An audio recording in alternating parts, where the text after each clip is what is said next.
It's time for Tastemaker Talk, the podcast for food creators who want to level up their business and make an impact in the creator economy. I'm Abby Rodriguez. And I'm Chandace Probst. We're your hosts and fellow food content creators here to dive deep into the trends, tools, and topics shaping the industry around us. There's so much to uncover, so let's talk about it. Tastemaker Talk. Hey, everybody. Welcome to this episode of Tastemaker Talk. I'm super excited to talk with Megan Benson of ThermoWorks today. We're going to talk about building a community. So Megan is the affiliate and community manager at ThermoWorks, where she leads influencer partnerships, affiliate marketing, and community engagement for one of the most trusted brands in temperature tools. With a background in social media strategy, content marketing, and relationship building, Megan works closely with creators, pit masters, chefs, and food enthusiasts to connect people with the tools and knowledge they need to cook with confidence.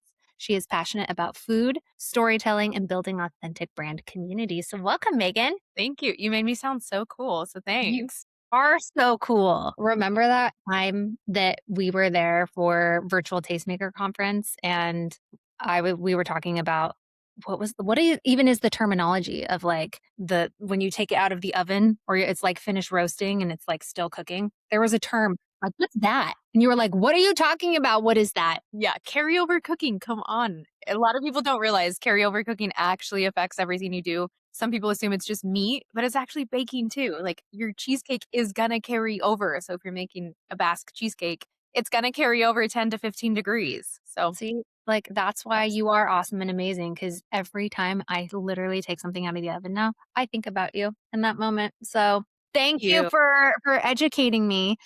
And we get to like dive into, I'm actually super excited to talk to you today because we have been talking a lot here on the podcast and just like in the Tastemaker community generally about the rise of creator commerce and saying that creators are the new retailers and just how much like affiliate content is a part of that. And I think like the smart thing around that is like how you build a community around a product people love. So your role touches that. Like, as I said in your intro, you're developing community, your affiliates, social content, and that all comes back into relationships. So how has ThermoWorks approached their relationships with creators? Would love to hear your perspective on that. Yeah, of course. One thing that I learned right off the bat is when you're building a community, it's all about like the trust, right? The relationships. And for me, I build relationships, not transactions. So a lot of people take an approach of like, oh, this is transactional. It's just like another person that's going to, create content. But for me, it's totally different. Like I love to like just know that they've come to me because they've used the product. And really, it's all about like confidence in the kitchen, whether it's from the creator or the people following the creator. And all of that goes back to temperature, right? Like to be confident in what you're baking or grilling or serving. If it's not done, then you're not confident. So I build relationships. And I can tell you, 3 facts about all of my affiliates. And there's several of them, but it's something I'm super proud of and that ThermoWorks really lets me do is build relationships first. And then like I would never say I build a transaction, right? Like I love to watch their content and support them and work together. And like it's really just about like community, but relationships first. So what type of content do you see performing best right now for creators who are leaning more into affiliate and creator commerce? Honestly, when I have an affiliate take an organic approach where they're like, we have a guy, I'll quote him, Matt Rourke. He is a barbecue guy. Like he loves to grill. He's all about meat. However, he started baking. He started doing this baking series. He's a teacher.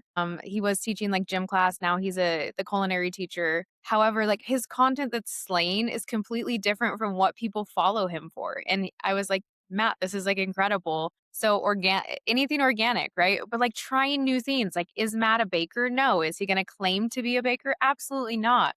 But is he making fun baking content and suddenly like it's fun to bake again?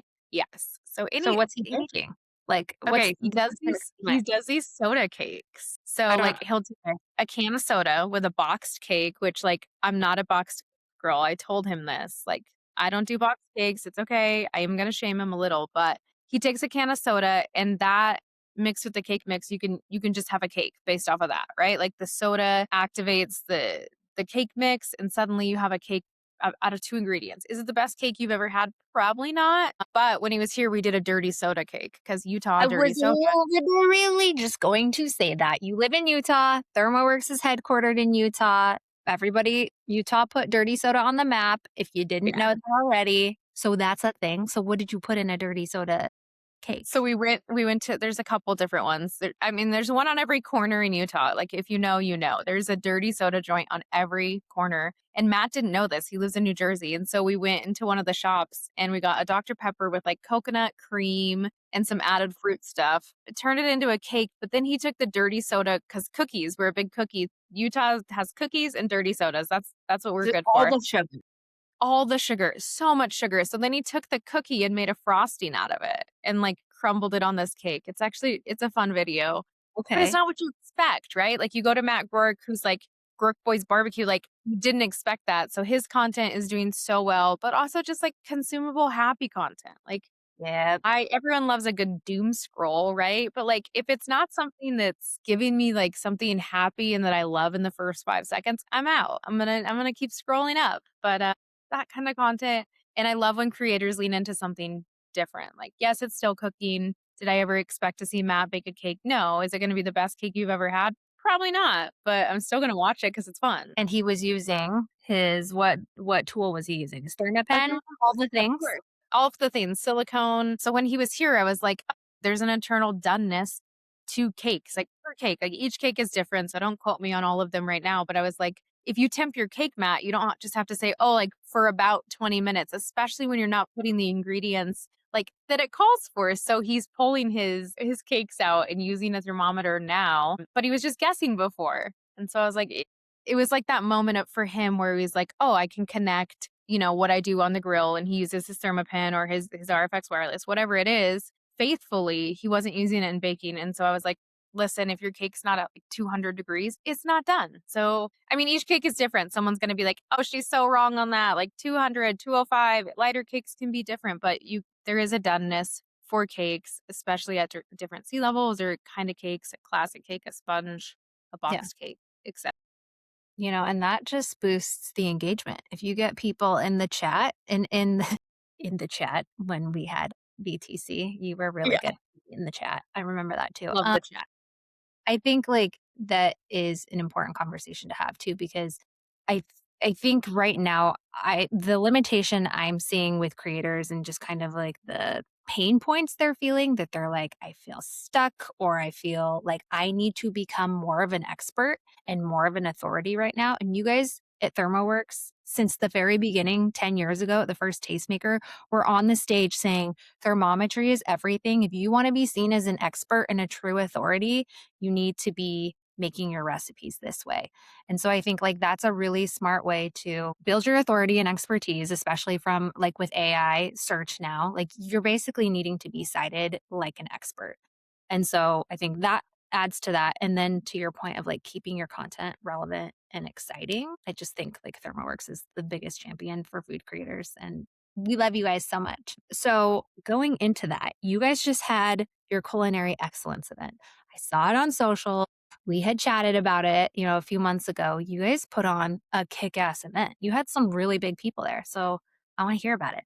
What were the Some of the highlights? big I could it's now that it's over, it's the highlight of my year, right? Because leading up to it, you're like, "Oh, you've got," so we have 40 creators come in, which is the biggest group we've ever done. So we started small, and it's something where we wanted to bring people together so that they can experience exactly what you did 10 years ago, right? Like, and these folks, like they're creating, they're influencers, some of them are media, so we'll invite media to come. But really to me, it feels like a giant family reunion when you're at it because it's like everybody kind of crosses over each other with like what they have in common. And so you have these like French pastry chefs who are like talking to your barbecue people who suddenly are like, oh yeah, you use thermometers too, but I use them in a different way. So it's just like it's such a beautiful event. We actually had an attendee, a first time attendee, Ross, and he like hit the nail on the head with his post. And I'm gonna try to remember it off the top of my head, but he basically was like, I'm gonna look for it. Okay, this is what he said. I'm gonna quote him verbatim because it's so good. But he's like, I used to think precision was the opposite of soul. I spent 3 days in a room where every degree had a reason. And like It was his first time coming, and he's like, "Last week I came to Utah, and we had Harold McGee, who's like he's wrote all the food science knowledge." I mean, like, if you're ever like, "Oh, why does chicken break down this way or cakes?" Like, Harold has wrote such good literature on it. Anyways, so he's like, they've spent their lives measuring the things the most cooked by like feel, right? And Harold goes into like explaining that like you take big molecules on your tongue and you can't taste and break them into small ones. And like Ross like captured what he learned and he was just like blown away, blown away. And then he ended it with like, it's so true of a lot more than temperature. People attend and love the event because they take away something that's so big, like you can't capture it. And so I love the way that he's like, hey, you had like Chef Sebastian who's teaching about black currant jelly, and then you have Tuffy Stone who's like making a steak. But all of these people, like they were measuring things that were opposite, but they all cared about food at the end. So, anyways, it's this crazy event that we do. We bring in, 40 people and it's 2 days of learning, product launches, sneak peeks at products that are coming, eating some of the best food I've ever had in my life. Would you guys what was your favorite thing? Okay, well, Tricky that's tough. question. I need to stop asking people questions like this because 'cause they're like, This I don't know how is to answer that." Yeah, I mean, so how many people can say that like Tuffy Stone, Jess Pryles, and Sterling Ball, Mac Rourke, and Jeremy Yoder cooked them a barbecue meal and you ate it, right? Like everything was so good. It was all cooked with so much love, which You can feel and taste that. I firmly believe that. I firmly believe. Also, like Tuffy Stone's known for barbecue. That man can cook a vegetable like nobody's business. I ate so many carrots. Like the carrots, and that's everyone's gonna be like, she said carrots, but the carrots were like they were pristine. I ate them the next day for breakfast. How did he prepare them? What So did he he Give us the details, Megan. put some char on them. He charred them. I mean, you got to get his cookbook, right? There, Tuffy's. We'll put it in the show notes. All these people. He took his Alabama white sauce or white barbecue sauce. People call it Alabama white sauce. He calls it a white barbecue sauce, which is really just like apple cider vinegar, a lot of celery seed, mayonnaise, which I hate, but I love his white sauce. And there's a couple other spices in there. Charred the vegetables and then tossed them in the sauce and then chars them again. And it's just, he's got this rub called the Big Umami and it's salty, but Mhm. oh my gosh, I love it already, just the name of it. his And I have carrots, his Alabama stuff. broccoli, like everything he does it's pristine. So that was really good. Liz Merrick did a cake. She's like, hey, so Liz, right? Winner Love of Is It Cake? Is like, hey, I want to make a scale cake. So we had just launched the Gravitas scale and she's like, I want to make it into a cake. And I was like, Liz, it's 8 o'clock at night. Where are you going to find the stuff to do it? And she's like, have someone take me to Michael's. She runs into Michael's 10 minutes before closing, gets all the stuff and shows up at ThermoWorks the next morning with all of this, like she's making like a silicone thing to like get the mold right. She makes the cake. She turns our scale into a cake in like 4 hours or less. And it literally looks like the scale. Like it even had the top plate that comes Did off. did you do an Is It Cake? Like, did you put the real scale next to it and make people pick like Yeah. on her show? Oh yeah, we totally did. And she actually did a video with one of our guests and he was like teaching her how to do a recipe. And he's like, why isn't the scale resetting or weighing? And it looks so much like our scale. It's insane. And then it was delicious. Cause I Yeah. was like, oh, these cakes probably don't taste good. It tasted great. I ate the scale. It was lovely. But just the fact that like she came in and she did that, like no question asked. She just was like, I want to do this. I want to bake this cake and show you how fun this is. And I was like, okay, like you're crazy. This isn't going to work. And I was like, She and if it doesn't, like, no pressure. Like, we didn't plan this. It That's worked. we love Liz. She's been on the pod and a longtime Tastemaker attendee and speaker, and she's just so cool. And I feel like all the people you're talking about too, this is what I love about food creators. Like I feel like they're just such down to earth people, but who are so wildly talented and super successful and like honestly like very famous in a lot of circles. And it's like everybody just comes together and they're like, no, we just want to hang out and like make good food and like be around people who also love food. Like food people and book people are the best people for It sure. was, yeah. Everyone was like, hey, wait, I want to cook. I want to cook. I mean, we had like Hannah Crawley from America's Test Kitchen. So, like, I just wanted to pick her brain. Then you have Rose Levy Berenbaum, who's like the queen of baking. I don't think there's any awards left for that woman to win. It was just it's my favorite event. I have so many highlights of it. It's so hard to like just put into words how great it was and how much fun it is, but also like they're learning like what they get to learn and take away from it. I'm always like, "Oh, like, you know what? They use our products, but then they leave here and they're like it's just like they walk away with one line or like their line is like, "Oh, you can't manage what you can't measure." Or like it's that one line that like Randy, our CEO says that they like then stick with for the next 10 years. So, we try to invite new people and that's probably the hardest part is we bring in a lot of new people and all the people that have attended before are like, "Hey, I obviously want to come again." So, hard, but it's so fun. It is a good problem to have. So, how many people, if you were at liberty to say, how many creators do you have in the ThermoWorks like creator affiliate program? Yeah, we have over 700 in our affiliate program. Yeah, That's uh, and are they very all food active. creators and like chefs? I would say food Yeah, creator and chef being part of that, like all food focused people, or do you have lifestyle as well? no, mostly food focused. So food focused. We do have some farmers who are measuring like ambient temperature of their turtles housing because they live where it snows and they have these like it's actually a tortoise and they use node to measure the outside temperature of their tortoise's like mansion that is way cooler than any other pet thing I've ever seen. So mostly, I would say mostly food creators, chefs, authors and a lot of your bigger like bloggers for like Serious Eats or like Food and Wine. So a lot of those folks. But we also work with a lot of small folks. We get a lot of people that are like, "Hey, I'm just starting out and I need a brand that believes in me." And most brands will tell people no. You have 100 followers, the answer is going to be no. But we love to work with the little guys. And believe it or not, Liz Merrick was a little guy a long time ago. And To she start she always somewhere. shares I know. She always shares that we were one of the only brands who were like, "Yeah, let's work together." And so she's really stuck it out with us for so many years. So, Well, and I think like talking about Liz, she is a great example, I think, of a brand, like what makes a strong brand and creator partnership. And we've talked about Susie from Hey Girl Hey, like she's a long standing. So those two, I think like using as an example because they are very much like an integral part of the tastemaker community. How like what does your partnership look like with them? Because I think like if we break it down for everybody who's listening and just in our community, like a lot of them are already doing brand partnerships. And brand partnerships and affiliate work are becoming more and more important as people are looking to diversify their revenue outside of just their ad revenue. So I would love to know like the nitty gritty of what that looks like. Are they performing monthly? Like, is there a certain quota that they're hitting? Do you feel like it's seasonal? Like what percentages, like what commissions are they making? I guess like the question I'm asking is like what sets up a creator for success to make like legitimate money through an affiliate program like yours? yeah, I would say for me like what I love is authentic like someone that's authentic, right? Like if someone comes to me and they're like, "Oh, I made this video. I love your stuff."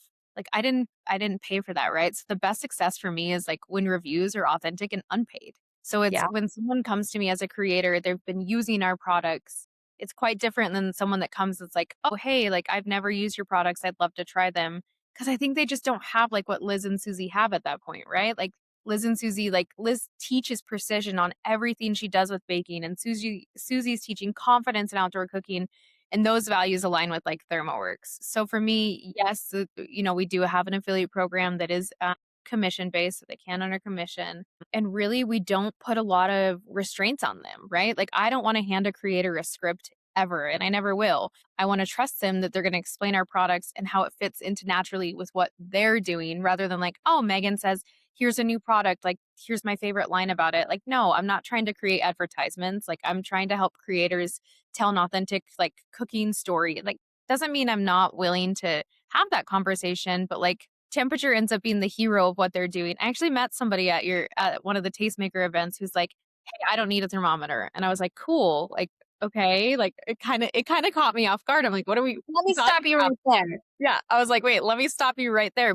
But what she meant was she had created this recipe. It was a bread recipe, a family recipe, and she'd been doing it for years, right? And her grandma had taught her, and she's like, "I can look at the yeast bubbling in the water and I know exactly like when I need to pour it. And I realize like she's just giving me all this stuff. She's like, but none of my followers can recreate this. And I was like, yeah, the challenge is your audience. It's not you. They need a thermometer. I said, listen, take your recipe and take the temperature where you see those perfect bubbles and tell them, okay, when we're at 108 degrees Fahrenheit, it's ready to like you can add your other ingredients to the yeast. I'm like, but if you're not doing that, like then it doesn't work. And she had this aha moment with me. Like So explain that the perfect bubbles are because of a scientific, like a chemical breakdown happening. Like at this degree, bubbles will appear. And I think like that's a really good reminder too that I know this is so obvious, but I think a lot of times creators can forget this, myself included, that it's like you're not doing things because you like them. And I think you made a good point about the authenticity because I think this is the tension that I have felt personally and that I notice in having thousands of conversations year round about creator economy and food content is that the authenticity piece, it's this balance of how do I remain true to myself, like creating content that lights me up, that's going to perform well and convert well because people can feel that, versus like then also serving my audience at the same time. Because I do think like part of the burnout can be like, I'm tired of doing the same stuff over and over again. If I'm being authentic to myself, but like you have a business, you have a media empire, like you need to be cooking for your audience. And I think that's such a great point that you just said. Like the thermometer may not be for you because you have ancestral knowledge, but it is for your audience. That's a I good think we takeaway. forget like sometimes that we're making content for our audience. And that could be someone coming in that's like, oh, I want to try baking for the very first time and they landed on your content. So do they have the option to find that? So I always say to creators, like when you can recommend a product, like when you're saying, I trust this product and I have 500,000 followers who are baking my stuff, you're creating the credibility and the trust. And then your followers are trusting you, right? Because all of a sudden you're temping your sourdough and it's coming out perfect for the first time. That creates this trust. It creates like, okay, wait. So I do want a thermometer that reads in a, say a blink of an eye and then your sourdough's back in the oven. Cause I always say if you're looking, you're not cooking, right? So like if you're not instant reading your stuff and you're waiting like, oh, 1, 2, 3, 4. Some thermometers take 5 or 6 seconds. Ours definitely doesn't. In fact, we actually have a new product coming that's going to be better than what everybody loves anyways about our current. Yeah. I mean, Are you good? Is it going to we be released by San Antonio in January? will be released by San Antonio. And I can say it's taking a product that people absolutely love of ours and making it even better, which I didn't think was Good. possible. I And then don't I think suddenly believe was it. like, okay, wait, we just launched this incredible scale. And now we're taking a product that we have that people literally love and talk about all the time. And we're making it better, which again, I didn't think was possible, but it's possible and it's gonna be really cool. So that'll be We have coming that. very soon. We have that to look forward to, and we'll definitely share about that. Let's talk about the scale because this is new and technically not. I mean, I know you do things beyond thermometry, but I feel like there's like that running joke in the food creator space of like, weigh your flour, right? That itself is like a very controversial thing, like those who weigh versus measuring cups.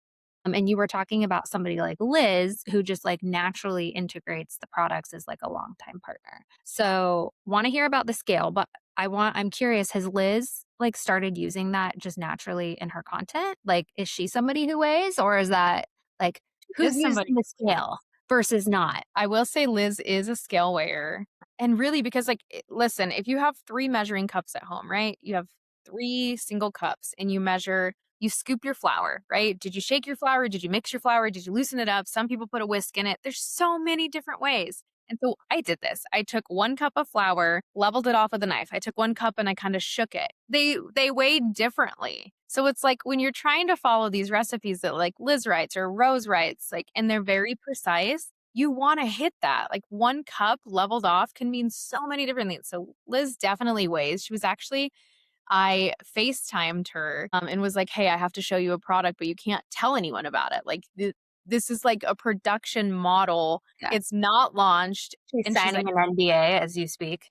yeah, I probably could have had her sign something, right? But then I was like, actually, and my coworker's filming the reaction because I'm so pumped about it. And she was like, "Oh my God, I've been waiting so long for you guys to do this. Finding an accurate scale from a brand I love has been so hard." Like, she was pumped. And so she was one of the first. I showed 3 people that day, and she was one of the 3, and she just I thought she was gonna cry, actually, and then she's like, "Can you send me a photo?" And I was like, "No, I can't send you a photo. We're getting too into this," but she does measure, and Gravitas is so great at measuring even the smallest thing, down to, like, your yeast, right? It's so precise that I was meal prepping, and someone told me they did this, and I was like, "Oh, I'm gonna try it." You measure your pasta, and as the steam is leaving your pasta, the weight's changing. And so my scale is going it's changing because the weight is changing. I'm like, "What's going on with my scale?" It was the steam leaving the pasta. It really does work that way. So Gravitas is incredible. And I just feel like the science behind all your products, like we were there at your headquarters last year and just seeing the rooms of people in labs like working on your products. I think that's also a really cool thing about working with brands that are like care about what they do and supporting small businesses that are putting good products into the world, which I think ThermoWorks is one of the best for that. So we are going to be in San Antonio in January, 6 months from now. Can you believe it? Six No, months. I can't, Like actually. I feel like literally to the T out today. Today, got to get it together. So we're gonna see all your amazing products. So you guys are sponsoring the Boot Scoot and BBQ excursion that we're having at Knibbie Ranch, which is an over 100-year-old working ranch. Chuck, we've shared some videos and content about that. So what are you guys excited about to debut and talk about there? Because we're gonna have Susie grilling and cooking and using her spices, and she's a long-term partner of yours. So what are you looking forward to for that? So Susie will be using our brand new product. We actually gave her the product, so she's already got it. So I'm so excited about that. We're excited that it's our 10th year. It feels like we have a major anniversary. Like, do I get a diamond ring? Like, I don't. What do we do? So we're so excited. It's our 10th year. When I meet sponsors, they're always like, "Oh, have you come before?" And I'm like, "Oh, this must be your first year because we've done this for." Mhm. And the conversations that happen around food are always incredible, and so the conversations we have there, you can always count on ThermoWorks. We're gonna bring product, but honestly, I think that the realties will be like seeing this new product that we're talking about in person, that's gonna be launching, but also like, the scale. I'll probably bring a few to give away. I'll have to figure You out a way heard to it here first. I'll have to think about a way to integrate that, but yeah, it's always fun to like bring some stuff and raffle it off or whatever. So I'll come up with something fun there. But just excited to have the hands-on experience with Susie. A lot of people really miss that. Anytime you try something different, they're like, "Wait, I loved this. Don't do this," and so many opinions. So I don't know how you guys manage to pick what you're going to showcase or not, but we're really excited that it's Susie, someone that we adore, and to have her use our. And I'm excited to get it into everybody's hands and to bring it full circle to just like the community aspect around food. And I think, it's mutually beneficial getting our creators who don't work with you already to really be thinking about high quality affiliate partners as they're building out their revenue. We have a brand education track that has like live shopping and more social commerce and things like that because that's only continuing to grow. And I think you guys are, and so Tastemaker too. Like we've been building for this for literally the last decade. So it's just really exciting to see all the effort and work that we've both put into this and now to see the efforts really paying off. We have a good foundation built and it's exciting to be able to bring that to the community and help our people out. So we're going to wrap up with a rapid fire session here. Okay. So Ready. I don't know how much of an expert you are on cinnamon rolls, but what is Okay. the most slept on hack for baking cinnamon rolls? Okay, well, if I tell you that, I'm gonna give away my family's secrets. No, for me, so I never tempt I'm gonna say temp. There's a doneness temperature of your cinnamon rolls. So they look done, they feel done. Are they burning? Like between 190 and 200, like temp your cinnamon rolls. Temp them. Like doneness temperature all day. Is this how Cinnabon gets their amazing gooey centers? We Do do we? work with several commercial, like we're in the commercial industry too, right? We don't talk about that a lot, but like when someone perfects something or like the taste of like a certain soda from your favorite fast food place, it's down to temperature, right? So it's What? like that spicy Coke or like a diet Coke, like Temperature thing? temperature. I It's feel like I am just a disciple of like you now that you're like everything's temperature, everything. well, think about it, right? Like, how hot is it in the room? Like, are you comfortable in an airplane? Like, Hmm. temperature of the room, like when you're having children, right? Like, everything matters. Like, is your baby sleeping at night? What's the temperature? Like, there's so Am many I things. sleeping at night? It needs to be at least 68 degrees or colder. 68 minimum. Yeah, like Okay, what's your sleeping temp? sleeping temp for me is 68. Yeah, I turn the AC down at night and I regret it when I get my power bill. It's Do you have your Thermapen sitting there just so you can like whip it out and be like, what's the temp? have an ambient temperature in like every room in my house, including my fridge. Like, I just temperature controls everything, like for sure. In my freezer, in my like deep freezer, temperature is everything. But yeah, for cinnamon rolls, I would say temperature, like temp those cinnamon rolls. Okay. If you could use only one ThermoWorks tool for the rest of your life, what would it be and why? This is so hard. Can I pick Mm. two? Nope. You gotta pick one. I know. It would be Thermopin 1 for now. Thermopin 1 for now. That answer will change in the next month, I think. But I'm gonna give a second place because the scale. This I've used the scale every day for the last month, but I can't have perfect doneness without my Thermopin 1. So Thermopin 1 for sure. Scale second. Okay, okay. So basically, moral of the story here is everybody needs the Thermapen and the scale. And if you're coming to Tastemaker, you get to see both, try them Yeah. out, taste food that was made with them, and all the things. Yeah, Well, and Megan, I'll bring a couple extra so we can send a couple home with somebody. So yeah, we are excited for like all the things in store. And you guys are always so generous with like the swag that you give away and yeah, giveaways. I love even just your tools. Like I use your silicone spatulas in my kitchen every day. Like I was making crepes this morning and your spatula I turn to just everything. They're yeah. flawless.